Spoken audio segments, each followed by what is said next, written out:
to episode 9 of the Bithell Games Podcast. I'm Alexander Slawinski. And I'm Mike. I forgot to say my surname. I'm like Madonna. Each week we talk games, what it's like to make games, and the random ego stuff apparently we don't talk about because we are playing and or making games. Show note, if you've picked up a Pixel phone or anything of the Android persuasion in recent months, don't forget to check out our game Earthshape for Daydream.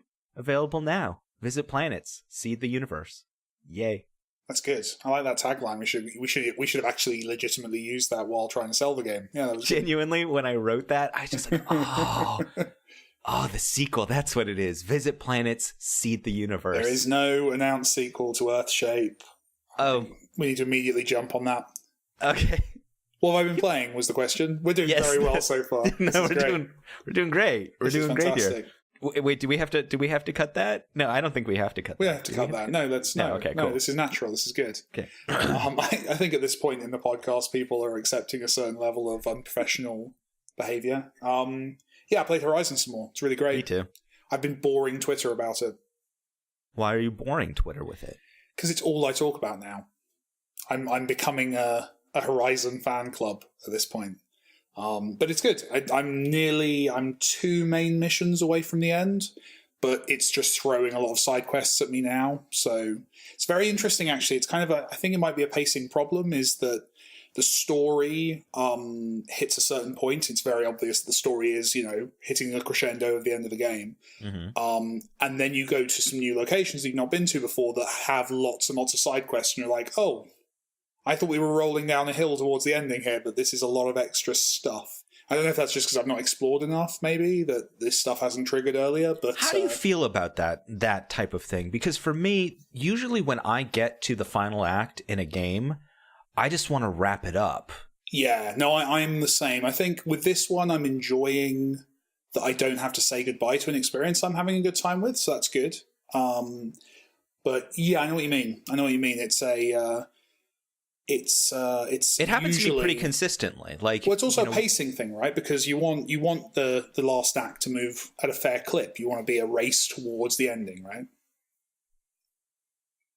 Yeah, no, there's an emotional aspect to it, because if I'm just thinking like, the original Mass Effect, or even Mass Effect in general, once you get to that, when that last act is happening, and it's just like, I could go off and do all these side missions. And even when you get to so many of those games where they have if you go past this point you can't go back, and I appreciate those. And Horizon has those moments. Horizon, it has a couple of points where it tells you stuff's about to change, you might want to clear some stuff. I'm trying obviously to avoid spoilers there, but I think the problem is the side quests are so bloody good in Horizon. I don't want to miss any of them. Some of the best bits of storytelling and the best moments have been outside of the main quest line. So when I see them on my list still, I very much want to go and, explore those stories, because they have been consistently of a good level. So I'll get there. I'll get there in the end. But it's also quite good, Horizon. It does have a couple of all of its last missions have a sense of finality to them, in terms of twists, in terms of story beats. It's great. I would say the last kind of 5 to 6 missions have just so far been fantastic, and just kind of hitting at a good pace and giving me a sense of completion. I was incredibly worried with Horizon that it was going to end on a kind of a Halo 2 style cliffhanger, and it might still do that, but it's definitely revealed all the secrets I was expecting it to reveal in the next game, so that's good. How about yourself? I'm still just halfway through it, so for me, so the bit where you realise that actually Aloy is an alien. What? No. From the future, who's traveled back in time to the prehistoric age. None of this has happened. So I'm halfway through the game, and I'm finally getting to the point where I'm holding my own against the dino robots, the robosaurs.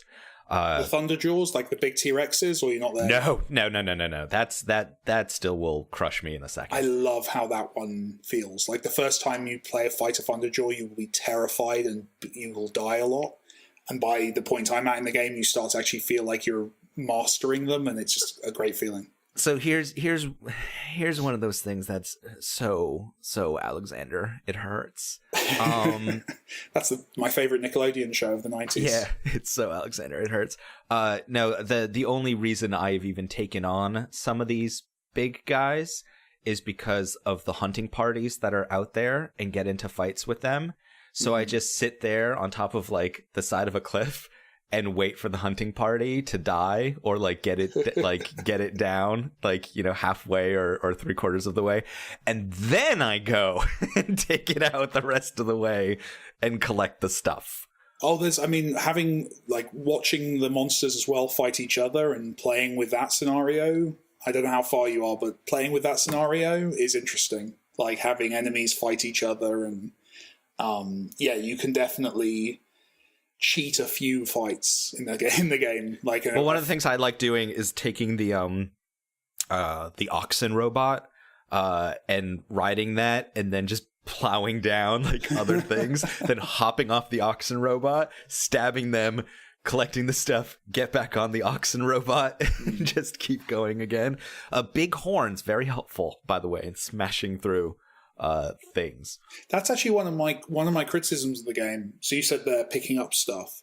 One of the things that I think is a really nice idea that I wish I'd noticed earlier in the game is, you know, if you've got, say, a specific outfit you want to purchase or a specific upgrade you want, and you need, you know, that classic thing of you need item X in order to do that. Have you noticed that you can set that as a mission? You can basically make your own little side quest, and it will kind of point you towards where you should be going to try and find that, or will give you. So that was pointed out to me when I first started. It does not tell you that, but yes, it does not tell you that. It's a lovely feature. Yeah, if you are picking up Horizon, there's you have the ability if you're looking for a specific item to set that as a quest, which is lovely. Which is a lovely idea.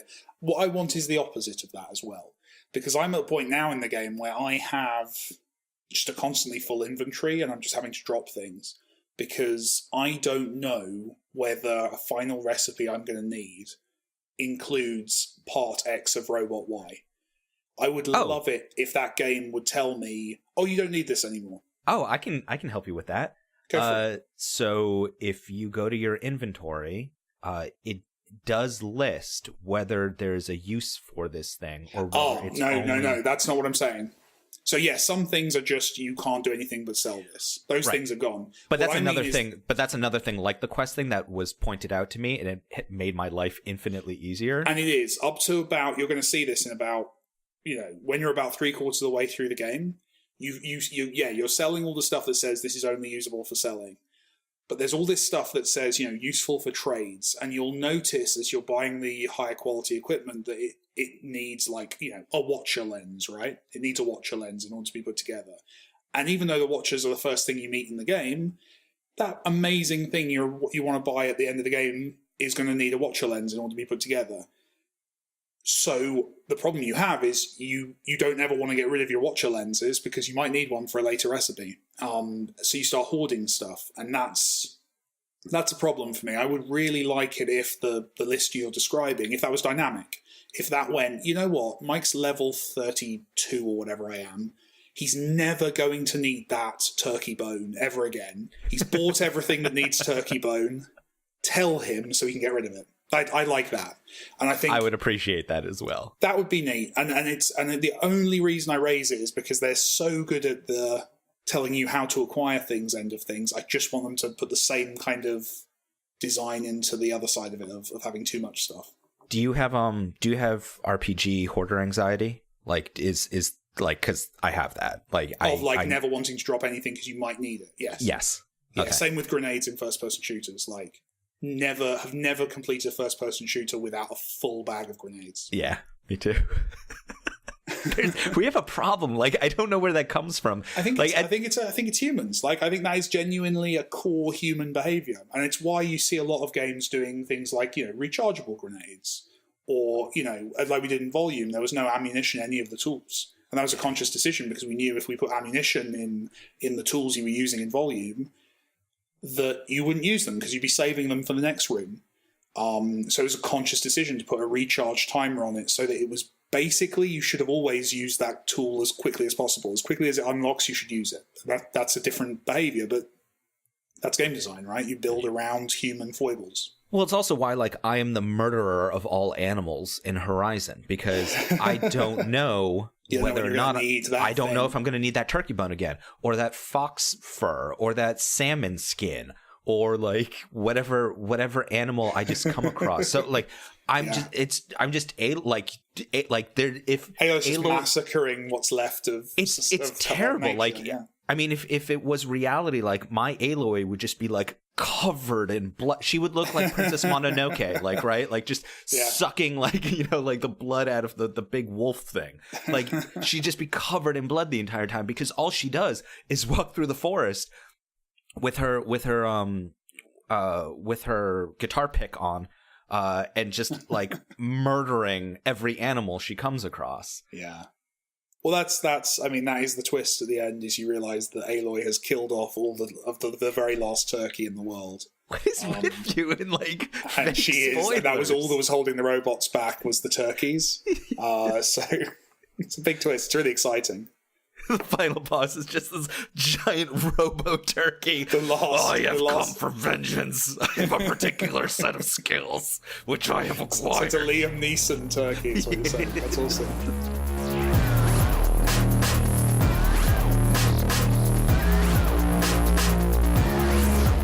And now it's time for what's going on at the studio. The waiting game. That's what we're doing.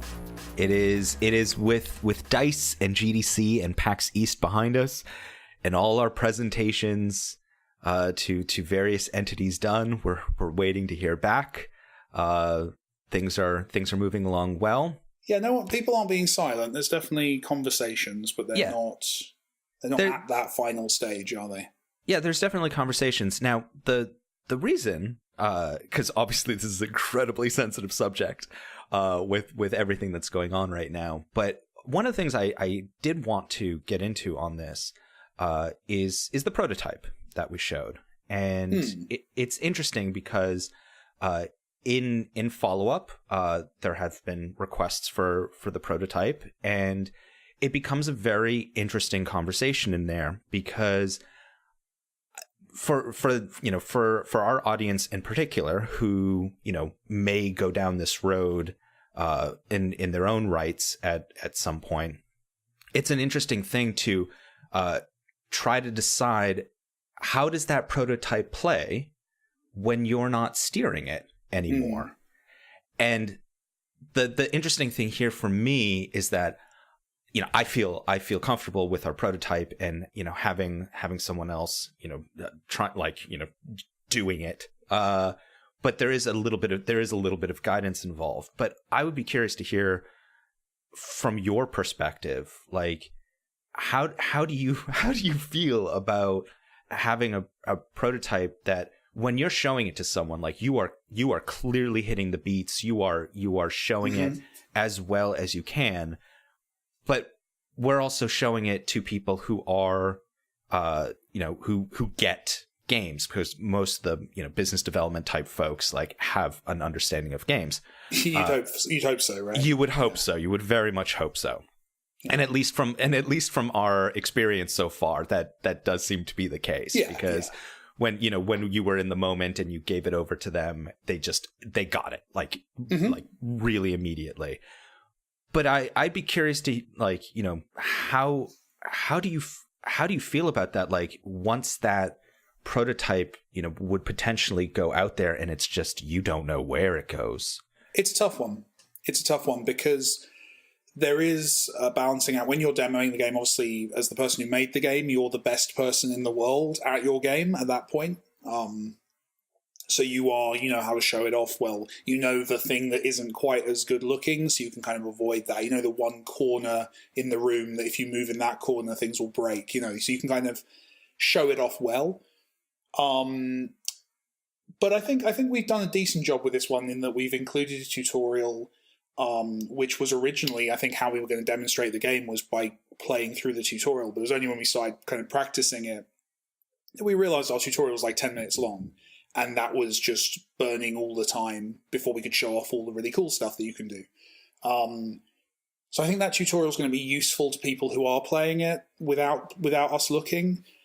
We have to just rely on the fact that our game is fun at the mediocre level as well as at the high performance kind of showing off level.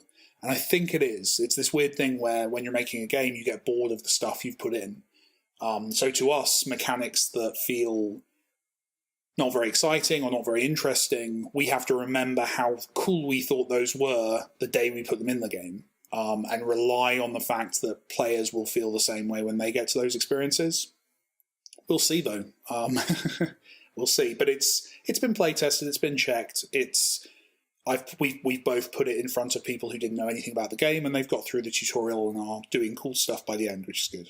Yeah, it makes me nervous for being able to do other types of genres, because the specific genre that we're dealing with, there is that sort of immediate feedback. But I really started to, when I was thinking about this topic, I really started to think of strategy games, where it's, I can think back to every time that I saw Civilization for the first time, like at an E3, like, the next iteration of Civilization at an E3.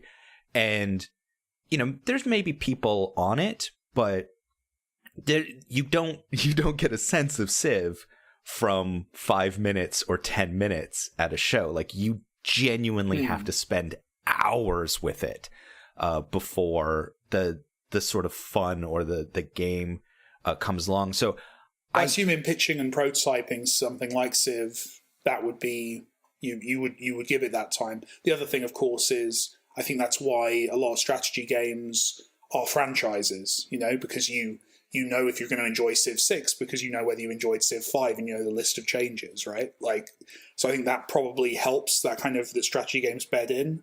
It's interesting seeing kind of a surge in kind of new IP in the strategy space, but there's still, there's still very much games that can call upon existing genre expectations. So you can look at a screenshot of, an awesome recent strategy game, and you can go, okay, that's a bit like this, but with this twist or whatever. It's more akin to, I guess, what we were doing with Volume, that people looked at Volume and they went, oh, I know games like that. I can see what they're doing to do that differently. Okay, I get that game. Because something like Volume, you would need to play for a little while before you understood kind of where the fun was in Volume. It's not a game that blows you away in 2 minutes of play. I think what we're working on now actually can blow you away in a couple of minutes, and that's exciting. Yeah, it just made me think about, the future, just, folks who are going through the pitching process or just trying to think of how their game is going to, many folks don't go to a publisher, right? Like they're developing it on they're developing it on their own and then putting it out there, whether it's the greenlight space or going to shows and showing it there. It's one of those things I never really had to think about before from this perspective of like, okay, you have 5-10 minutes tops to really make this person, whether it's a player, whether it's a biz dev person, whether whoever it is, that they get what you're doing. And I think it's good. I think it's good advice just generally is to get to the point, right? In a game like I think one thing that we're really seeing a lot of in the last few years is the first 5-10 minutes of a game matter a lot, and they're crucial. And I think even with a strategy game, you can still make an amazing, explosive, interesting first 10 minutes of the experience that kind of introduce some stuff about how your game's different very quickly, and then pull it back into the hours and hours kind of experience people want. So yeah, I think it's a balancing act.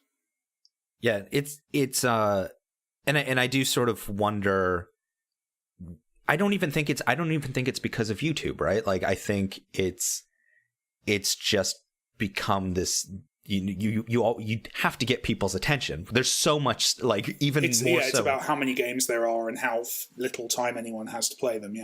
Yeah, and we sort of talked about this recently. Is just Q1 like used to be a no man's land, like for the first quarter of the year, the second quarter of the year. Now we have Game of the Year contenders from AAA studios coming like out. 3 or 4 of them, right? Yeah, genuinely, we have 2 honest to goodness Game of the Year contenders out there already, and it's March. 1, 2, 3. I want to thank you for reading the Freedom Mail again. Thank you for reading the Freedom Mail again. Hi, Alexander and Mike. I'm sorry for the long question. I've tried to make it as short as I can, but this question requires a lot of context. My previous games achieved goals that I've set out to achieve, and right now I'm thinking about tackling an ultimate challenge, making a hit game. Okay. I want to do this not because I need money. I want to do it because I like the challenge, and I do have money to survive a number of failed projects. I've analyzed indie PC game market for years, and I've come to the conclusion that with baseline visibility that Steam gives to a game, nothing will stop a game that is destined to be a hit from becoming one. I've seen games that had no budget, no marketing, look horrendous, and lots of spelling mistakes in store descriptions, had serious bugs, and sometimes all of this at the same time, and yet it didn't prevent them from becoming a hit. My current view is that if you want a sustainable income, you should make polished games with lots of quality of life, extra features, multilingual support, ports to other platforms, etc., because this will allow you to fully monetize them. All of this, of course, takes time. But if you want to create a hit, you need to have more shots at creating a hit, which basically means that you need to make more games quickly, and those games should have high degree of innovation. The only way to achieve this is to create games that are close to minimum viable product and ignore marketing, quality of life features, ports to other platforms, etc. And you should add this stuff only when you see that you've made a hit. What do you think about this strategy? Does it make sense to you? Or do you think it's a very bad idea and every developer should polish the expletive out of every game they make because lack of polish and quality of life features might actually kill a potential hit, and games that I've mentioned before are just a bunch of exceptions? P.S. I call a game a hit when it has 10x return on investment. Best regards, Andre. So, yeah, there's a lot there to unpack. There's an entire episode here to unpack. So, I mean, my first thing would be to say that I would be very careful with your analysis, because your analysis, as described, and obviously I'm just seeing an email. I'm not, we aren't having conversations, so I might be in the wrong here. It sounds like you're making a lot of assumptions on a lot of levels. On the one hand, you're assuming you've got a confirmation bias in that you're assuming that you said the statement, I think, that every game that's destined to be a hit will be a hit. There's no way you can prove that. There's no evidence that you could find that would demonstrate to you that, because by definition, you only know of the hits that were hits. If a game was destined to be a hit and wasn't, you don't know about it. Or you don't know. We've touched on this topic in our sort of discussions about this concept of meritocracy, which seems to be one that bubbles up. It's something I've got in trouble with on Twitter, because one of the things I've said a couple of times is that luck is a massive part of our success, for example. And that really bothers people. People don't like that. And I can understand why, because if you accept that luck is a part of success, then you're giving up some control over your destiny.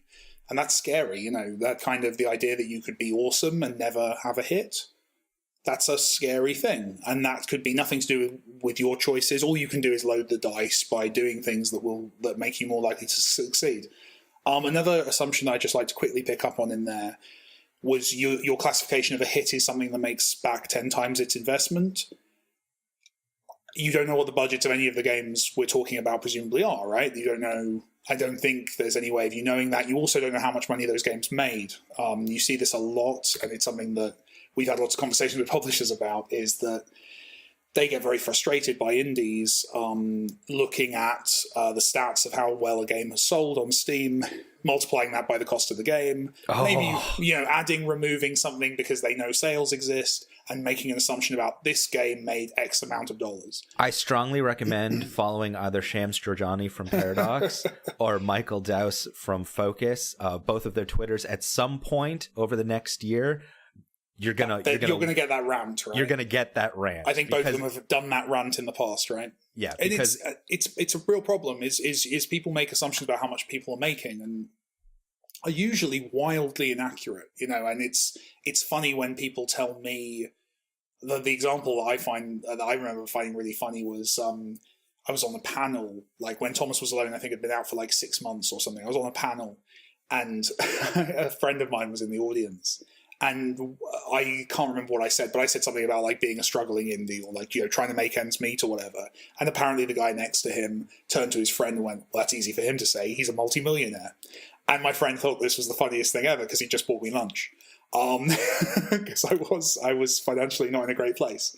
And people do assume how much money people have. People have long conversations on I've seen them about me. Like people have long conversations about how much people make and how much people have, and usually wildly inaccurate in many different directions. Well, it's not just it's a problem because for many independent developers and certainly it's not just the incomings, it's the outgoings. It's how much did they spend, exactly, which is what he's saying in the email, that kind of 10 times. You have to know two numbers. You have to know how much the game made, which you don't know, and you need to know how much that game cost to make, which you also don't know.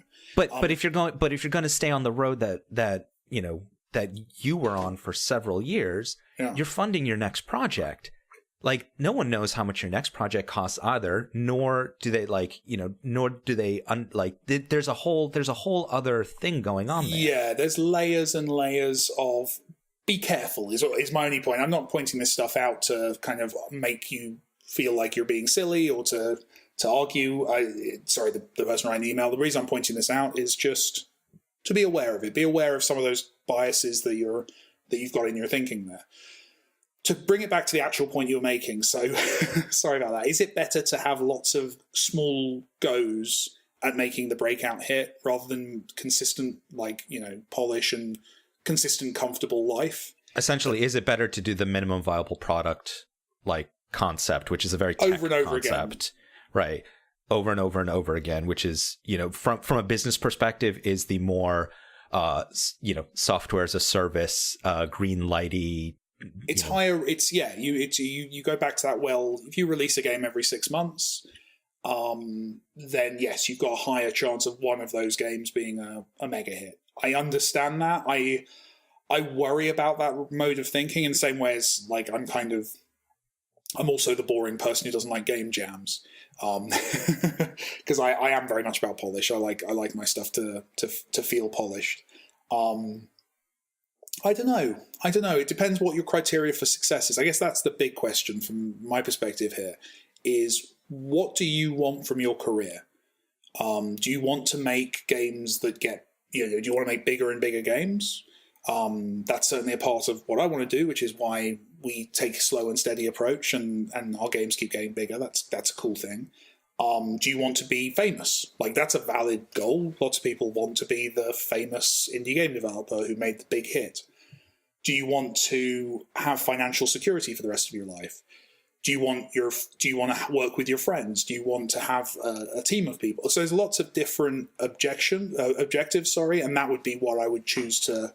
Do you want to go home every night at 5:00 to your family? Yeah, that's an absolutely valid objective as well. There's lots of them. And I think being this is something, it's an important lesson in life, is being honest with yourself about what you want from life is a very good route to actually being happy.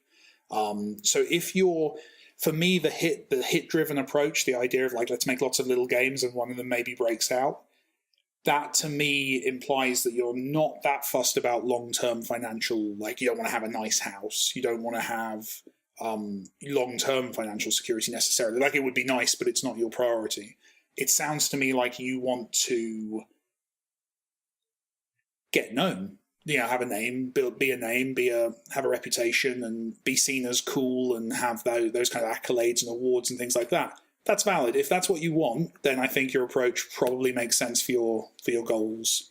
If your goals are not tied to that kind of instant gratification, you'll probably last longer as an indie developer if you take take your time, be more polished approach. There's lots of indie game developers whose names are not famous indie names that are thrown around in every article, but they've been doing this for 15 years and they're fine. You know, it's that's a valid objective. That's a valid way of doing things. What's your feeling, Alexander? I mean, I've seen so many strategies, and I've dealt with so many different types of independent developers. There's a lot of different ways to go about it, and it's also, you know, how do you fit into the grand narrative, because it also, multiple people who all have the same, you know, sort of character aren't interesting. So for example, with the stuff that we're doing, yes, we're doing things very methodically. Like there's a very clear and conscious choice of every step that we make, and we are trying to build something that is sustainable and, you know, turning this into a career. And that is, but to do that, we have to be incredibly conscious of every single move that we make. So we don't really have that option of just throwing out, you know, a minimum viable product, MVP, just throwing out an MVP game after MVP game after MVP game and seeing what happens. The Rovio is an amazing example of that, right? Where they threw out a ton of product, and Angry Birds is like number 43 or something like that, like in there. But there's a bunch of other stuff that goes along with that too, which is marketing, is what the infrastructure is for marketing and getting your message out there. And but yeah, so there's what we're doing, and then you do have your independent developer who goes away for 7 years, works on a project, and then reemerges again, and hopefully they have enough cachet from the last time they were around that people pay attention to them and get attention. That's a strategy that scares me so much, because I do believe in being part of the conversation that's going on. So, you know, every 2 years, 3 years, like something should happen. And this is standard practice in the industry. Like, you know, your major sort of developers, you see them pop up again every 2 to 3 years, and being part of the conversation. But yeah, there's so many strategies that I actually lean back on what Mike said previously, is what do you want from your life, and how do you want to fit into everything that's going on? Or do you even, because you can absolutely have a sustainable business and not be known. Like there's plenty of those, but as the emailer accurately says, they're not as well known. They're not as they tend to focus on polish and shipping stuff that is consistent, you know. Yeah. I've absolutely run into those developers who want to be famous, but we've seen, and you see this in every art form, right? I want to be famous, but not getting the thing done, because once the thing is done, then it's the moment of truth, right? You can get famous in production without actually shipping a game. Yeah, that's definitely a cycle. Honestly, though, it does come back to what do you want, and also, do you want to be in the games industry? I think that's a valid question to ask yourself as well. Are you a bit more punk? Are you someone who you love this? You love the indie scene. You want to be making cool stuff, but maybe you're not fussed about, you know, doing ports to every platform or being a part of E3. You know, maybe you're not that kind of developer and you don't want to be, and that's absolutely fine. There's plenty of people in and around the indie space who are not running businesses per se. They're more like rock stars. They're more punk. They're having fun, and they're making cool stuff that has an audience and is incredibly important and pushes the medium forward. But their focuses, again, are very different. It really is about what's best for you. I think trying to convince yourself that there is one correct strategy is a flawed way of approaching. I think you have to find the right one for you. No, I'll fight that right away. There is no one strategy. If there was one strategy, then believe me, it would have been exploited. But what we see is, and we talk about this on the show pretty often, is this industry changes every 2 years. Like the thing that makes the mega hit is different every couple of years. And you'll have a Stardew Valley situation, right? Which is just like that's enormous. But who could have seen that? You've got a Minecraft, right? Like you have Minecraft, which things sold in alpha, totally indie, blah blah blah. But now it's owned by Microsoft, right? Like there's so many different stories and so many different ways these things happen, and there is you cannot. Even if you are like Activision is an amazing example. Activision has the best minds put on to figuring out how to make this next thing that they are doing a hit. Design, marketing, everything. They have the resources and everything available to make that happen. So statistically, they've done well because they have millions of dollars in resources to put against something like that. And then you've got situations where you have Minecraft, or you have Stardew Valley, or on a much lower scale, you have Thomas Was Alone. Whoa! I get to take the mick out of Thomas Was Alone. You weren't here when that happened. You don't get to take the mick. You keep your jokes to volume, all right? An earth shape.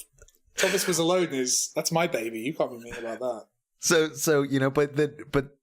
But there is definitely a varied amount of success there, but it allows us to continue going forward and Sure. continue doing things. But yeah, there is no one true answer here, nor is there one true strategy. It's looking at the system and seeing, where can you fit in, where can you be different, but then also amplify your voice and what you're trying to do. And what do you want? And money's not the only answer. Because if it was just about the money, there's plenty of easier ways for a reasonably skilled programmer to make more money than making video games. Yeah, like literally working at McDonald's. Literally. If you have a burning question about games, game development, or just about the complexities of the universe, you can send those questions to us via contact@BithelGames.com. That's contact@BithelGames.com, through the YouTube comments of this show, or on Twitter by pinging @MikeBithell or @Slowinski. Thanks for listening to this episode of the Bithell Games Podcast. We can always use your support, so please provide reviews and 5 stars on iTunes, likes and subscribes on YouTube, and positive reinforcement on whatever other platforms you're hearing this show on whenever possible. This podcast was produced by Jonathan Downen. We'll be back next week.